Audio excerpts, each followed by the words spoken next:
Hi, I'm Thomas from 4Sound Drum Shop Copenhagen. I'm here with Martin Deller from Canada. Yeah, one of the Hi. world's greatest prog rock drummers ever. Well, thank you for We are that. very happy to have you here, Martin. Yeah, Very likewise. happy. It's a pleasure to be here with you. How did you ever come up with playing drums? My mother was in music. She played piano in the church, and I had an older brother who had a pair of drumsticks. He played guitar a little, but not a lot. I was sort of a middle child, and we had a lot of musical. For the older kids, they got music lessons. By the time they got to me, my parents were fed up, and I didn't really get any. So I joined. My father was in the military, so I joined a military band initially. Started playing trumpet, but they needed more drummers, so I thought, I'd switch to drums. And I had a friend. I ended up with a snare drum, and that was all I had. And I put pads around and started to make a little practice kit. I had a friend who had an uncle who played drums on the west coast of North America, and he showed us a swing ride and a straight 8-beat, and that was the beginning. That was my first lesson. I guess I was probably around 14. And then we moved to Africa, and I was still, by this point, I'm really passionate. And we were living in East Africa, and I was going to boarding school in Nairobi. And I put together a little band, and we played Hendrix, and this other band, we had a battle of bands, and they played all the pop tunes. Well, they ended up winning this battle of the bands, but the guitar player said, hey, there's a band, these older guys, these Italian guys, who have this jobbing band. Would you stay at after school during the summer? And I started playing with them professionally at 16. So that was the beginning of it. That's and when my first kit was like a John Gray Autocrat, which was like the premier budget line. So, I mean, it was so old that it had metric sizes. So when I returned to North America, I couldn't get heads for it. So I still had a lot of calfskin heads on it. Okay. It was, I'm that old, yeah.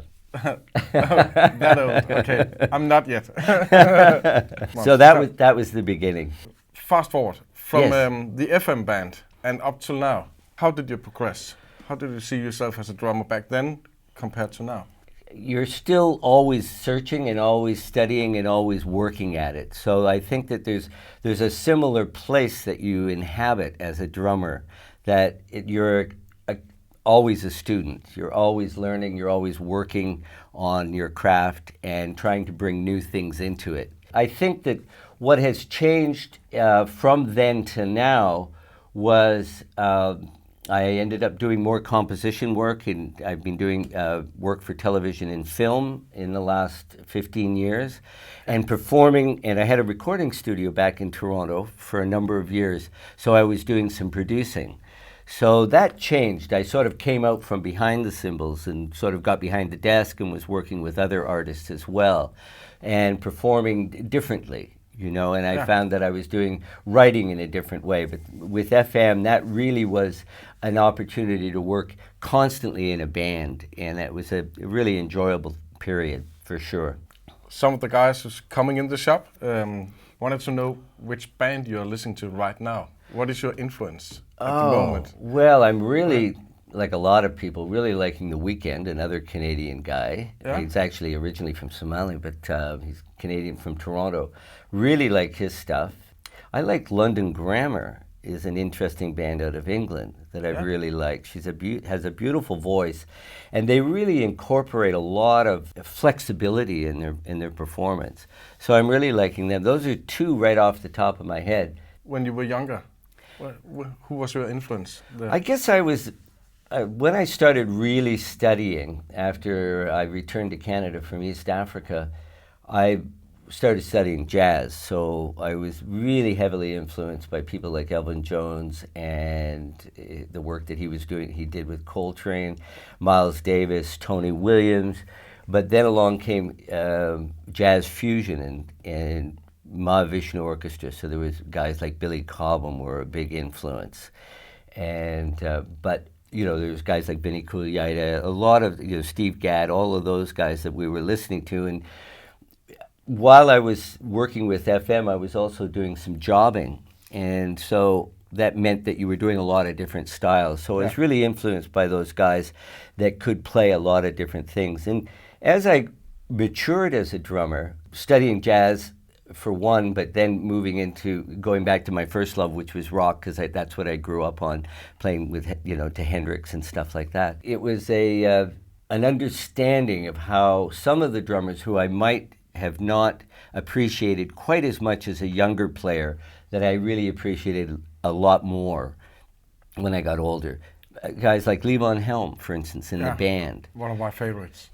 Unbelievable. Just this great player. There were wonderful bands like Toto with Jeff Porcaro and those guys, of course. They had a different, even Ringo, who initially, you sort of, from a drummer's point of view, many people would have a negative opinion, but he's such a great player. And try playing his stuff and have that feel. He had a very distinctive feel. He came out of a skiffle period. Yeah. He had this weird way, this wonderful way of playing a swing within the straight eights.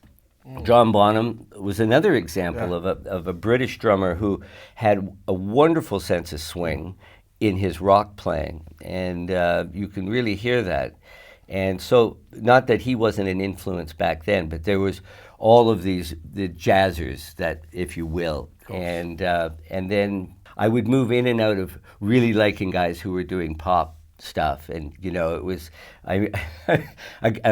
a fellow drummer and we joked that when we were kids, 10 of our favorite drummers were Hal Blaine. Because he was on all these records that came out of L.A. Yeah. He was amazing, but you didn't know. You thought, you had the sense that that's the group, but you didn't. When you're younger, you didn't realize how it all was put together with session guys. Exactly. Yeah. I didn't know that either. Found out later. Yeah, exactly. Totally. Yeah, and nowadays you've got different guys that keep showing up on different records, like Tony Royster and guys like that. Yeah. So it's you hear them playing different styles. It's totally. It's very flexible. It's really grown, and this instrument I'm playing today, this has been an evolution. How did you come up with playing digital drums, and when did you do that? After I finished university, I had been studying electronic music there, and that was the early days. And in fact, I went to a particular university because they were doing biofeedback control of synthesizers with the early synthesizers. So we're sort of mid-70s kids, so that's a little ways back. So I purchased the original Moog drum, and I used to run it through a micro Moog. But it was really just a bunch, you hit it, and it was velocity sensitive, but it was not really controlled. You could have one tone, and or you could have many just running around against the velocity.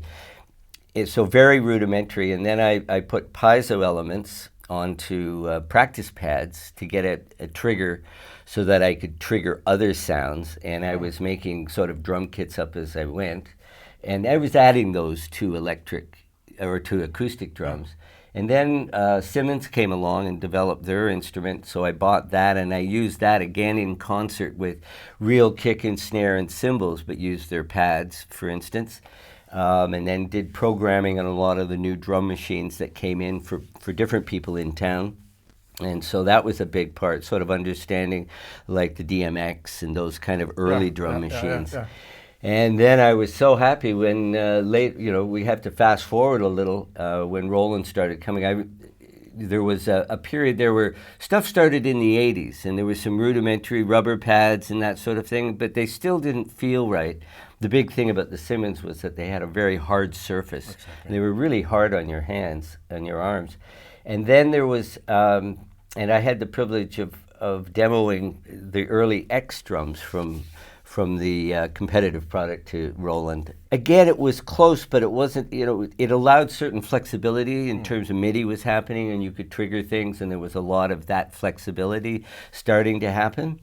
And then in the late 90s, when V-drums came out with the first mesh pad, that really sort of changed things, where they really became an instrument that felt, and it didn't hurt you to play. And now with their new Supernatural, this happens to be a TD-30, all of the nuance is starting to be recognized by the machine. They've done an incredible job of programming it so that you can, a lot of subtleties that were missing in electronic drums are now there. And the sounds of the instrument have come along as digital sounds have all progressed. But this instrument has been just phenomenal in terms of giving you flexibility. Is you're teaching both electronic and acoustic? Teaching both. Both? Yeah, I think it's really worthwhile to do both. I also think it's really worthwhile to learn a piano or guitar if you're a drummer, to get a sense of melodic opportunities and understand harmony. It allows for a better conversation with the band members, and it also, because these drums can be more than just drums now, you can start to take a different role in your work, in your writing, and so that's important. But I think that because there are still differences between the two, and if you talk to a keyboard player who plays piano, they see them as two different instruments, and you adjust your technique, and you don't expect certain things from an acoustic instrument, but you also don't expect certain things from the electronic instrument. Exactly. So you really do treat them as separate. So there's certain technical things that an acoustic drum still has. I mean, it's still very worthwhile to learn how to tune a drum and to make it sound good. And then when you're tuning an electronic drum, you have a reference point, because that's what the engineers for Roland have done. They've been listening to acoustic drums and, you know, consulting with drummers all over the world and coming up with, okay, what is it that we need to do to make this instrument sing? Exactly. You know? Even things like the snare buzz that you can get on this kit, you know, where you can dial in a little bit of snare buzz on the toms. The kick drum can have a little bit of that halo. Yes. That was always the issue. Things were very distinct. Yeah. And there is this, you know, for certain kinds of music, you want that. You just want that kick and snare to sit there by themselves. But in a lot of cases, you want this halo of sound that an acoustic kit gives you. And so I think it's really worthwhile for people who are studying to know both, to understand the different techniques. In some cases, some of your technique, it's a little, some things are somewhat easier with the electric because they respond so well. Others, because they respond so well, you have to be very clean with your technique because then it kind of jumps around a bit on you. So I think it's really positive for both. But what it does hands down is it gives you a quiet instrument to work at home, because you can't, you know, an acoustic kit just, you know, can be difficult to work out on, and you have to have a separate room or building for it sometimes. And so the electric kits really allow you to practice, and you can certainly hone your technique on an electric kit. Today I've got this, I'm just driving it with a Mac and some Pro Tools, but you know, Roland's got sample machines. They've got all sorts of other triggering elements that can be used in concert with this kit. So guys are using looping stations, you know, with these so that they can work in a live. You work with a lot of guys use Ableton Live so that they can, you know, create patterns and stuff on the go, you know, and that creates a very flexible performance environment for a percussionist nowadays. Thank you. Well, thank you. Let's get down to drumming. Okay. Yeah. Yeah, enough talk. Let's do some playing. That's the fun part.